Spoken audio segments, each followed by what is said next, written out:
Olá, amigos engenheiros, tudo bem? Hoje trazemos de forma especial um personagem internacional de Sobral. Ele vai se apresentar. Seja bem-vindo ao nosso canal, seja bem-vindo aos nossos amigos engenheiros que estão ali nos assistindo. Perfeito. Muito obrigado primeiro a você aí pela sua oportunidade e evidentemente a todas as pessoas que nesse momento Isso. estão alcançando aí seu canal, de dar um tempo aí para conhecer um pouco da nossa história de vida profissional. Mas você é da onde? Como você já falou que era internacional, né? Ninguém pode imaginar que poderia ser nem da Argentina, nem americano, né? Mas eu sou de Sobral, né? Nasci em Sobral, minha família basicamente toda de lá, uma família assim bastante conhecida, né? Esqueci só o nome, José Luiz. Meu nome, sim, meu nome é Zé Luiz, né? Xará. Lins dos Santos, é o sobrenome. Mas, então, nasci lá, na Heráldica, Princesa do Norte, né? Princesinha. E aí, desde criança, gostava de matemática, física, se interessava Não, por essa interessante. disciplina? Na realidade, eu fui filho de professora. Minha mãe era professora e... Mas tirava nota boa? E tinha que tirar, porque senão... Apanhava. Né? Mas, na realidade, ela era professora de um grupo, de uma fazenda bem próxima a Sobral, que era a fazenda da minha família, onde meu pai tinha construído uma casa, no começo de vida ele morava lá. E ela era professora lá e todos os alunos da Redondeza faziam parte lá do conjunto de alunos dela. Então eu desde criancinha mesmo, 3, eu acho 4 anos de idade, ficava presenciando as aulas e ficava assistindo, então ia vendo aquelas que a gente chamava naquele tempo as cartilhas, né? Sim. Cartilha A, cartilha B. Mas, na realidade, eu sempre tive mais pendência para a questão mais assim, voltada para a humanidade mesmo, a questão humanitária, né? Pessoa muito sensível e tal. E meu ideal seria, na realidade, ser médico. Creio que pareça, né? Interessante. Pois é. Mas não deu certo por digamos, uma mudança de rumo que a gente tem, de uma decisão que não dá para você controlar no momento. Assim, o que eu me lembro, que meu irmão mais velho era estudante de medicina ainda, e no ano que eu fui fazer o vestibular, que era 1972, eu fui visitá-lo na faculdade, não me lembro bem porquê, e ele foi me mostrar todo aquele complexo, né, aqueles tanques com aqueles órgãos, a sala de necrotério, e aquilo ali me deu assim totalmente uma nauseabunda mesmo, aquela questão. Não, então eu passei a achar que eu não iria dar conta de estar estudando, né, dentro de um complexo assim. Então eu deixei, como vestibular naquele tempo, a gente fazia por área de ciência ou a área de humanidades, Sim. né, a gente não escolhia logo, eu fiquei então mirando o que é que poderia acontecer. Quando eu fiz o vestibular, saiu a classificação, minha classificação foi a 19ª, toda a área de ciência, então eu tinha toda a oportunidade lá de escolher. E escolhi aquela que na época era top de linha, que era a engenharia civil, até porque tinha vários colegas meus, como por exemplo o Manuel Enéas, né, que é o pai do Emanuel, já também pensava na engenharia, então tinha umas pessoas que me influenciavam, de certo modo, a gente já fazia uma pré-condução para isso. Mas você fez aqui em Fortaleza? Exatamente, na Universidade Federal. Então eu escolhi a engenharia civil, que tanto era uma profissão tão requisitada à época, que eu sendo o 19º, quando eu fui entrar para escolher, eu fui o 10º da minha turma. Ou seja, dos 19, 10 os 10 primeiros alunos eram uma turma realmente muito capacitada. O engenheiro hoje ele é reconhecido, ou era reconhecido, como, tem uma entrada tão forte assim de 20, 10 logo entrando, né? Escolhendo engenharia civil. Ele é tão reconhecido hoje? Sim, no meu tempo era uma Tu fala uma meu tempo, parece que tu já é do Não, século meu passado. tempo que eu digo assim, no meu tempo que eu tive a oportunidade Sim. de escolher essa profissão e vivenciá-la no começo, né? Isso são 40 anos. Claro. Mais de 40 anos realmente é uma mudança, é uma geração, né? E então, praticamente a gente só tinha aqui 2 cursos de engenharia civil, que era o da Unifor, que tinha sido exatamente, era o primeiro vestibular que estava tendo, era o deles, e o da Universidade Federal, que era tradicional, né, o curso de engenharia tradicional, grandes figuras, eram engenheiros. Então era uma profissão muito respeitada, muito valorizada, muito requisitada por todas as pessoas, porque davam a ela não só um certo status dentro da sociedade, como também era uma profissão que tinha uma receita relativamente boa, né?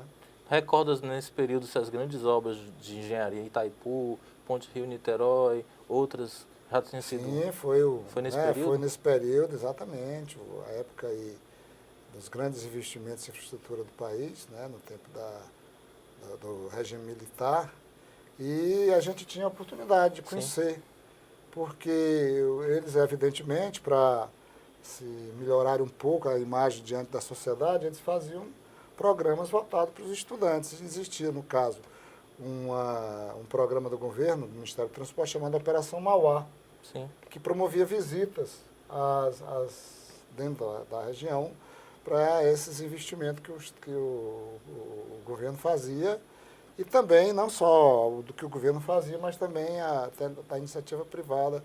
E então eu cheguei a participar de 2 dessas operações, fui até Belém, Recife, e o meu primeiro estágio foi exatamente através da Operação Mauá. Ele promovia muito estágio, alocava estudantes nas suas empresas, né? E eu fiz a minha seleção, na época, meu grande estágio, meu primeiro grande estágio, foi na rede ferroviária. Sim. De 1976 até o ano de 76, 77, quando eu terminei no final do ano. Tive que me ausentar e 3 meses depois foi aberto lá um concurso. Foi quando eu entrei para a minha primeira, digamos assim, meu primeiro emprego, que foi, eu diria, minha grande experiência com a engenharia mesmo foi dentro da Rede Ferroviária Federal. Me fala um pouco sobre essa experiência. Olha, a Rede Ferroviária Federal, na época, era uma empresa que fazia toda a gestão do serviço de transporte ferroviário no país, né? E era uma empresa centenária, né? Carregava sobre ela uma história muito grande do desenvolvimento do país e tinha uma peculiaridade muito grande, que era por ser muito peculiar, né? O transporte ferroviário, todo um sistema diferente de trabalhar, havia lá um sistema disciplinar muito rígido, né? De muito respeito, da hierarquia. Tanto que quando o engenheiro entrava na rede ferroviária, ele ia para o interior. E o do interior vinha para a capital, para as residências. Então, esse rodízio era uma tradição, né? Tanto que minha primeira oportunidade, eu ainda tive que ficar aqui 2 anos, primeiros 2 anos, como engenheiro fiscal das primeiras obras de remodelação do sistema suburbano de Fortaleza, que depois, na evolução, foi ao Metrofor, né? Sim. Mas aí quando o engenheiro do interior quis vir para a capital, eu tive que fazer essa reversão com ele e passei os meus primeiros 8 anos, assim, praticamente, assim, com grande relevância na participação lá na Refesa, como engenheiro residente lá em Sobral, que por sinal era a minha terra, né? Voltei para o berço, foi uma experiência muito rica. Eu até diria que aquele período me forjou realmente como, não só na vida profissional, mas como cidadania. Porque como era um ambiente onde eu, como engenheiro residente, os diversos outros empregados da Refesa, era no nível, digamos assim, na hierarquia de agrupamentos mais voltado para a conserva, eram trabalhadores de turma, grande contingente, eram os agentes de estação, os maquinistas, a gente teve, exatamente.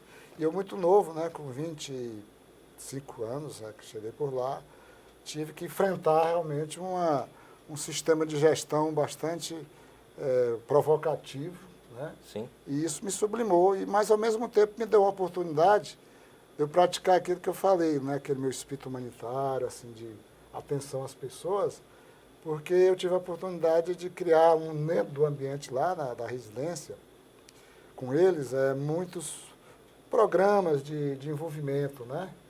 Deles com o trabalho e, evidentemente, entre si. Ou seja, sempre tínhamos a semana de prevenção do acidente, que a Refesa sempre destacou bastante, porque sempre era um trabalho de muito risco, trabalho ferroviário, aquela confraternizações de final de ano, o Dia dos Pais, o Dia das Mães, construímos um clube com eles, tudo em regime de mutirão, fazemos palestras, ou seja, eu aproveitei bastante aquilo que a Refesa oferecia para amenizar esse trabalho duro dos ferroviários, que era um sistema de serviço social bastante atuante, né? Tinham vários assistentes sociais e eu fui me amparando nisso e me deu essa oportunidade assim, de me capacitar mais como gestor, propriamente do que um técnico, né? Assim, de engenharia, aquele que gosta de sentar em prancheta, né? E evidentemente, foi um período também que a Refesa investiu bastante no campo ferroviário, e lá na residência de Sobral, várias remodelações de linha, construção, operação de estações, como, por exemplo, a estação de Sobral, que foi totalmente remodelada para o seu centenário. Então, eu vivi a engenharia muito casada com essa questão, a engenharia e o ser humano, né? E isso me ajudou bastante aí na frente, esse projeto que vieram. Só uma curiosidade, se não quiser responder, fica à vontade. Não, Mas você torce ferroviário? olha, na realidade, eu torço Guarani de Sobral, por uma razão. Primeiro que eu não gosto muito de futebol, assim, nesse sentido de disputa. Talvez até por uma questão até de família. Fui o terceiro filho e os meus dois irmãos gostavam demais, o meu pai também. Então, lá não tinha outro assunto em casa. Então, Entendi. eu fui rejeitando até, de certo modo, por conta disso. Primeiro né? campeão. E eu gostava muito, era de leitura, de Entendi. ouvir música, clássica, essas coisas. Então, me sentia assim, nesse ponto, querendo um tipo de papo, né? Um pouco mais, assim, Mais culto, né? adequado, né? Mas aí, o ferroviário, eu não fui torcer ferroviário, e eu conto isso, evidentemente, como uma questão, às vezes, até de bom humor, que quando a gente entrava na Refesa, o doutor Zé Rego, colega Zé Rego, que era um proeminente ferroviário, ainda hoje é uma grande figura, um grande amigo meu, ele era um dos dirigentes ferroviários, assim como era o Rui do Ceará, ou seja, os engenheiros da Refesa, eles tomavam conta do ferroviário mesmo. Sim, sim. Tanto é que o grande destaque que o ferroviário teve era quando a Refesa era também atuante. E ele colocou logo a ficha para mim autorizar o desconto, né? E eu assinei, mas pensei ali comigo, eu assino, mas não vou torcer. Mas, evidentemente, leva o nosso nome, né? E eu fico satisfeito até que ele está realmente voltando um pouco aí a estar melhor colocado dentro do futebol cearense, né? Porque eu não gosto do futebol no sentido assim de me envolver tanto. De competição. Mas eu, dentro do mundo que a gente vive, a gente tem que estar por dentro de tudo. Procura acompanhar, ler aqui, acolá, ouvir, porque onde a gente chega é o papo, né? Sim, sim. Então a gente tem que estar pelo menos dando um pitacozinho ali, não está tão fora da conversa. Sim, né? sim. E depois dessa residência lá em Sobral, você voltou para Fortaleza? Bom, aí da residência em Sobral, depois de 8 anos, onde também eu tive uma oportunidade muito grande de, vivendo na minha terra, vivenciar, digamos, o mundo da minha cidade, né? Assim, o mundo político, não no sentido partidário, porque eu, até por ser dirigente de uma empresa ferroviária nacional, tinha que manter uma certa parcialidade e tal, eu me dava muito bem com todos os segmentos lá, que eram os Prados, Barretos, Ferreira Gomes, que eram os políticos tradicionais de lá. Até hoje. E, na realidade, eu entrei na questão política por uma questão, assim, de um pedido que eu recebi do doutor Hipédes Macedo, né, que hoje é um grande técnico, e que me solicitou que eu colocasse lá um núcleo do PDT, Partido Democrático Trabalhista, que era do Brizola. Então, era um partido bem light naquela época. Tinha um programa muito interessante sobre educação, eu também me interessava muito por isso. Fui fundador do PDT lá em Sobral, e que, por coincidência, hoje é o partido lá do prefeito, né? Mas eu levava muito de uma forma muito light, e também me envolvia muito nas questões, das discussões das questões da cidade. Fui presidente do Rotary Club, que era digamos, um clube de serviço que participava, assim, os grandes players do mundo de Sobral, assim, das questões decisórias, e me deu, assim, um pouco de oportunidade de me envolver com uma comunidade, né? E vim, então, terminando com esses 8 anos, eu fui chamado para trabalhar no projeto Metrofor, que era quando ele começou a se desenhar, e fiquei durante de 88 até 92, quando o Hipédes Macedo foi para o governo do Estado, que foi uma coligação do PDT com o PSDB, com o governador Ciro, e o vice-governador Lúcio Alcântara, e o Hipédio Macedo foi ser secretário de Recursos Hídricos. Ele me chamou para ser assessor técnico, eu me envolvi um pouco mais com a questão técnica, né? A gente supervisionava as obras lá da Ibiapaba, que era um complexo das grandes adutoras que percorria a cidade, lá, todas as cidades da Serra Grande, né? Um projeto grande da Caixa Econômica, mas a gente teve que sair porque houve um movimento político, o doutor Lúcio se candidatou a prefeito, o partido PSDB, houve uma ruptura política entre os dois partidos, e eu voltei para o Metrofor, fui ser chefe de gabinete lá do presidente, que também é um colega de Telton, né, que me deu muita força na época. E logo depois, nesse período, quando foi em 94, assim, no final de 94, quando o governador Ciro Gomes foi para ser ministro da Fazenda, que entrou um governo tampão, no caso o governador Francisco Aguiar, o vice-governador dele foi ser secretário de Recursos Hídricos, já sabendo da minha experiência lá, me convidou para ser chefe de gabinete. Então eu fiquei uns 3 meses, 94, final do mandato desse governador, e o Tasso foi eleito. Sim. E colocou o secretário Maia Júnior como, na época, secretário de Transporte, Energia, Comunicações e Obras. Dava até uma canseira para você falar o nome da secretaria, que a gente chamava de SETECO, né? Cuidava desses 3 setores. E o secretário Maia Júnior, a gente tinha já assim, uma certa afinidade, um conhecimento muito leve, não era de muita profundidade, mas ele me convidou, eu fui ser chefe de gabinete dele, que 4 anos depois se juntou com outra secretaria, seria a secretaria que hoje é da cidade, na época chamada de Desenvolvimento Urbano, fundiu-se na Secretaria de Infraestrutura, e eu passei, então, 8 anos no governo, nesse período, né, de 95 até 2002, sendo chefe de gabinete da CEINFRA, que se envolvia bastante com as questões da engenharia, inclusive foi um período de grandes obras do Estado, né? Porto do Pecém, o aeroporto, infinitas aí que eu poderia citar. A nova cidade de Jaguaribara, que eu não tinha um envolvimento técnico direto, mas, evidentemente, por fazer parte ali do staff, eu tinha aquele conhecimento de tudo que estava acontecendo. Continuava, eu dizendo, eu estava dentro ainda da engenharia. Né? Entenda bem a pergunta que eu vou lhe fazer. Você teve uma oportunidade no começo da sua carreira de estar com pessoas simples, com pessoas que você aprendeu a ser mais humano, pelo que você falou. E nesse período da tua história, tu estava com um governador, com secretários. Em que momento você aprendeu mais? Com pessoas mais simples, do dia a dia, ou com esse arco de pessoas que eram influentes, eram pessoas que tinham poder de decisão? Bom, eu acredito que eu diria assim, que essa primeira fase me ajudou a um relacionamento na segunda fase. Porque no momento em que eu me sentia bastante jovem ainda, responsável por tanta responsabilidade de tocar tantas pessoas, assim, mesmo simples, e às vezes isso é até mais difícil, né? Porque você tem que repetir, tem que ser mais paciente, mais ainda cuidadoso. Quando eu fui para o governo com esse nível já, né, assim, os grandes decisores do Estado, eu aprendi que deveria ter, e até a minha função de chefe do gabinete me exigia isso, no relacionamento com a sociedade, com as pessoas que procuravam o governo, que não tinha esse acesso às grandes figuras. Sim. Eu, de certo modo, até por uma questão também de trabalho, tive essa facilidade de me desenvolver bem nesse trabalho. Recebia todo mundo muito bem, procurava resolver um probleminha aqui, outro ali.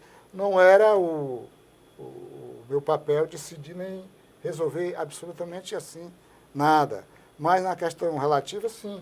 Porque você chegava para o secretário, dava uma opinião, dizia aqui, chegou lá, recebia deputados, prefeitos, pessoas da comunidade, das associações, que naquele tempo do governo Tasso era muito presente, né? O Tasso, ele prestigiava muito, era uma prática deles lá, de aquelas associações, né, comunitárias, de bairros, que tinham suas demandas. Então, evidentemente que para mim, isso facilitou eu já ter essa afinidade com isso.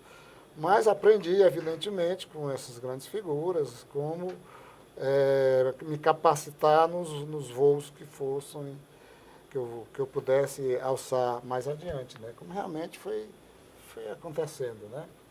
Tu participou do Sindicato dos Engenheiros, né? Foi Sim, nesse momento? exatamente. Por conta, como eu falei, daquela experiência lá em Sobral de me envolver com a comunidade, com a sociedade, de Fortaleza é uma cidade imensa, não dá para você ter esse mesmo nível, né? A não ser que você fosse para a política diretamente, política partidária, e isso para mim era uma coisa que não dava muito para mim. E então eu acabei me envolvendo com a questão assim, classista, né? Associativa. Fui presidente do Sindicato de Engenheiros, logo ali no começo da década de 90. Logo em seguida passei 21 anos, e foram 7 mandatos, a cada de 3 anos, na diretoria da Federação Nacional dos Engenheiros, que é a federação que congrega os sindicatos de engenheiros do Brasil, e em várias posições, e aí ela me deu até uma certa abrangência, assim, do nível de tratamento mais nacional, me relacionar com colegas que tinham essa atividade, né, de tratar dos interesses da categoria, né, me relacionar com todas as pessoas dos sindicatos do Brasil. E a partir daí também participei aqui do CREA, né, fui conselheiro durante o período, na época cheguei a ser vice-presidente, até por um período, por conta de afastamento de saúde do então presidente, o colega Luciano Guimarães, eu tive que assumir a presidência aqui, no período, né, uns 4 meses, se não me engano. Então eu acabava me envolvendo na Associação dos Engenheiros Ferroviários, que chama-se ARVC, que tem um nome ainda simbólico do tempo da Rede Viação Cearense, fui presidente lá também. Então, onde eu me achava que poderia colaborar, e quando me chamavam a colaborar nessas entidades de classe, fui do ROT, continuei do ROT, como hoje ainda continuo, já fui fundador de um clube em 88, né, já tenho 30 anos, e ainda participo desse movimento, assim, de estar em contato com as pessoas, sem ter especificamente um interesse próprio, patrimonialista, qualquer coisa desse tipo, né? O CSP hoje é um exemplo, ZPE também é um exemplo aqui do Ceará. Mas a gente tem um gargalo, que é a Transnordestina. O que faltou para concluir? Faltou gestão, faltou o dinheiro? O que faltou? Muito de cada. Na realidade, foi muito de cada. O projeto da Transnordestina, a gente pode dar para ele a mirada que a gente dá para a transposição da bacia do São Francisco. Sim. Né? De alta relevância para a região, mas que não foi levada eu diria, com a prioridade que ela merece, né? Ou seja, muito sujeitas às manipulações da política, né? No caso da Transnordestina, o grande problema que ela tem, que eu digo hoje, é que ela teve uma facilidade de um lado e a grande dificuldade pelo outro. A facilidade porque ela foi dada como obrigação de realizá-la a uma empresa privada, que é a Transnordestina Logística, na época era a Companhia Ferroviária do Nordeste, que foi a empresa privada que ganhou a concessão de explorar a Malha Nordeste, Sim. Quando a Refesa foi privatizada. Então, esse fato poderia até facilitar, porque estaria sendo feito por uma empresa que iria ver a questão da produtividade, iria usar captar técnicas mais rápidas para sua execução, né? E agilizar em termos de contratações, etc. Mas todo o recurso era oriundo do Tesouro, ou seja, dos investimentos do Tesouro. Então, essa composição ela já complica, porque aí o Tribunal de Contas entra dentro do meio, a empresa não quer investir, quando faltar a verba que vem do governo. Então, ficou nessa atrapalhada toda, que está persistindo, inclusive, Sim. ainda, né?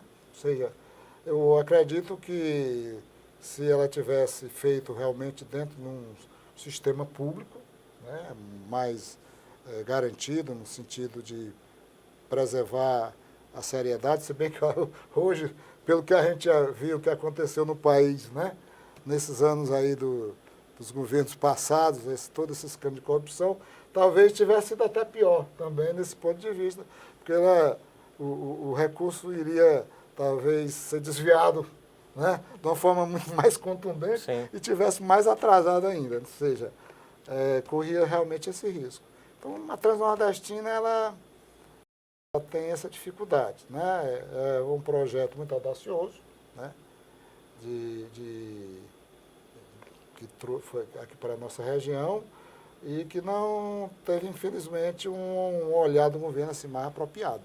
Só uma última questão, José Luiz. A valorização do profissional da carreira de engenheiro. Falaste na década de 70, isso era super bem visto. Hoje a gente percebe que muitos colegas eles estão fora do mercado devido à situação até mesmo que o nosso país está passando. O que você falaria sobre isso? O que você pensa sobre a questão de valorizar o profissional que está no mercado, mas também formar novos estudantes, novos engenheiros que estejam preparados para esse mercado e que se sintam, eu sou engenheiro. Eu sou engenheiro e ajudo o meu país, ajudo o meu estado. O que você falaria Olha, sobre essa eu valorização? acredito que houve no governo passado, com relação à questão do ensino, não só da engenharia, mas de todas Sim. as questões aí relacionadas, todas as profissões de nível superior, falta de planejamento muito grande. Ou seja, por uma vaidade aí do então presidente Lula, ele foi criando uma série de facilidades, né, de acesso, criando faculdades ali, faculdade em todos os lugares, sem ter o cuidado de pensar na sustentabilidade disso tudo, que hoje é o resultado, né? Ou seja, como é que o mercado iria absorver todos esses profissionais? A qualidade de ensino, tudo isso hoje está sendo levantado e questionado, né? E que nos traz essa preocupação, inclusive rebatendo na questão da valorização dos profissionais, né? No mercado, na valorização do profissional, se realmente ele foi realmente bem constituído, né? E quando, na realidade, poderia ter sido feito algo em que você tivesse um balanceamento entre o acesso a grandes grupos de profissões técnicas, né? Que foram criadas aí também de uma forma onde o acesso era fácil, mas sem ter esse planejamento. Sim. Né? De aproveitamento dessa oferta que viria adiante. Porque não se cuidou de priorizar, de casar os cursos com as necessidades da região. Então, de repente, criava-se um curso de psicologia, Crateús, sei lá, dando exemplo, né? Um curso que não tinha nada a ver com a vocação daquela região. Então, foi algo muito, muito prejudicial nesse sentido e que eu acho que vai repercutir na questão do profissional, porque nós temos, apesar de termos ainda um índice considerado baixo, né, de engenheiros, o nosso nível de desenvolvimento, de ataque ao desenvolvimento também está muito mais aquém. Sim. Né? E a nossa profissão da engenharia, ela vive do desenvolvimento. Qualquer baque no desenvolvimento do país, evidentemente que vai repercutir na nossa profissão. Há uns 5 anos atrás, estávamos já se falando até em importar engenheiros. Né? Criaram mais faculdade, vou criar mais faculdade. De repente, está aí vivendo uma recessão, o país tentando patinar aí para poder sair dessa.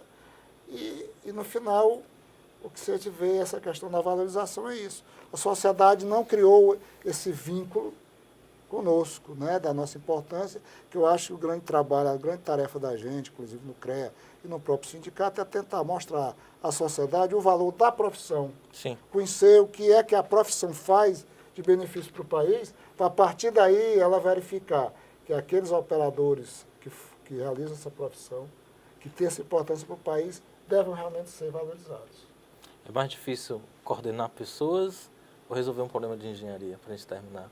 Olha, eu diria que eu fui muito um mix de coisas, né? Resolver problema, que a minha última experiência, assim, na realidade, de trabalho foi algo um pouco saindo digamos assim, daquilo que eu vinha em termos de gestão, quando eu passei a atuar como regulador de serviços públicos. Porque com a privatização foram necessárias criar entidades que iriam fiscalizar os contratos privados, né, de água, de energia, de transporte. E eu passei 8 anos e meio, com 2 mandatos, na Agência Reguladora do Ceará, e depois tive a oportunidade, nesse período, de presidir a Associação das Agências, onde ampliou muito meu leque de relacionamento com o setor de regulação do país e que, de repente, também por motivações políticas, não foi levado a sério e está aí as agências reguladoras um pouco capenga. Então, essa questão de coordenar pessoas ou coordenar coisas, eu acredito que é sempre mais difícil pessoas, porque as coisas são realizadas pelas pessoas, Sim. não é isso? Tem um estudante, tem um engenheiro recém-formado, tem um engenheiro já há muito tempo no mercado e tem um empreendedor, talvez tenha alguém que com a mensagem sua seja se motivado. Que mensagem seria que você passaria para essa pessoa? Olha, eu até tenho dito que nós estamos vivendo um novo momento em que os engenheiros têm que se reinventarem naquilo que a gente costumava passar para a cabeça deles, para o nosso sonho. Que o sonho da gente era sair da faculdade, fazer um concurso, ganhar um bom salário, né, em empresas estatais. Isso foi se desmontando devagarzinho, foi criados começou a ser criados grandes conglomerados de construções, onde os empreendedores, aqueles mais espertos, né, conseguiram criar, fundar essas entidades e se utilizar de uma grande gama de mão de obra dos engenheiros, né, profissionais, com carteira assinada, e que nesse embate entre o capital e o trabalho acabou colocando o engenheiro como foco de ser um mero trabalhador, né? Quando na realidade ele trabalha mais com a cabeça, menos com os braços, com as pernas. Então a gente tem que inverter isso, transformar os engenheiros, eles têm que sair da faculdade já pensando que eles têm que irem para o mercado já como empreendedores, Sim. montar os seus negócios, seus pequenos negócios. Inclusive a própria legislação empresarial facilita hoje. Antigamente, um engenheiro que era poucos, você contratava engenheiro para uma obra, alguma coisa, você contratava ele como autônomo, ele não precisava de ter carteira assinada nem nada. E realizava o trabalho dele, recebia aquele contrato. Depois começou a legislação fiscal a exigir pagamento do INSS, o pagamento do imposto tal, inviabilizar esse trabalho. Mas houve uma solução para isso, que são as empresas individuais, né, onde esse custo do Brasil está mais contido. Então, o meu desejo é que a gente comece a trabalhar para que esses novos profissionais já saiam com essa mentalidade mais empreendedora, de procurar agir dentro do mercado, agir dentro da profissão, por seus conhecimentos próprios e não ficar sempre achando que está dependente de alguma coisa, ou de uma grande construtora, ou de uma estatal, ou de um emprego público qualquer. A ABMEC, em apoio ao CONCREA, agradece a presença do José Luiz, engenheiro civil, e até a próxima.